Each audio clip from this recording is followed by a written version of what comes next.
Rapist લંગડાતો આવ્યો ને કોર્ટમાં હાથ જોડી બેસી રહ્યો. દુષ્કર્મ બાદ પીડિતાનો મોબાઈલ ઝૂંટવી ભાગ્યો હતો. ગ્રામ્ય કોર્ટે અમદાવાદ રેપ કેસના આરોપીના રિમાન્ડ નકાર્યા. સુરતમાં શોલે જેવો સીન સર્જાતા ફાયર બ્રિગેડ ધંધે લાગી. 100 ફૂટ ઊંચી નિર્માણાધીન ટાંકી પર યુવક ચડી ગયો. નીચે ઉતારવા ફાયરના હેવી વ્હીકલ બોલાવવા પડ્યા. એરપોર્ટ જેવી સુવિધા ધરાવતા અમદાવાદ બસપોર્ટના ટર્મિનલ 2નું લોકાર્પણ. હવે સૌરાષ્ટ્ર, કચ્છ અને ઉત્તર ગુજરાતની બસો અહીંથી જ ઉપડશે. પોલીસ કર્મચારી જ બુટલેગર બન્યો. શહેર પોલીસ કંટ્રોલ રૂમમાં નોકરીની સાથે દારૂનો વેપાર કરતા પોલીસકર્મીની ધરપકડ. દારૂ સાથે ઝડપાયેલા આરોપીએ પોલીસકર્મીનું નામ આપ્યું. કુડાસણમાં રસ્તા પર ખાડાથી બાઇક ચાલક પટકાયો. અન્ય વાહન ન આવતું હોવાથી યુવાનનો માંડ જીવ બચ્યો. ચોમાસું હોવા છતાં પાઇપલાઇનના નેટવર્ક માટે આડેધડ ખોદકામ.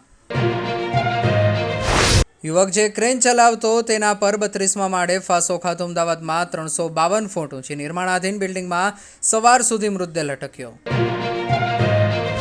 રાયચોર બિગ બજારથી સારંગપુર સુધી ભવ્ય તિરંગા યાત્રા 300 ફૂટ લાંબા રાષ્ટ્રધ્વજ સાથે હર્ષ સંઘવી અને મોટી સંખ્યામાં લોકો જોડાશે. વાચોકિયા રસ્તાઓ બંધ રહેશે. શક્તિદૂત 2.0નો શુભારંભ. હવે 500 ખેલાડીઓને વર્ષે ₹50 લાખ સુધીની ટ્રેનિંગ સહાય. દિવ્યાંગ ખેલાડીઓ માટે 50 બેઠકો અનામત.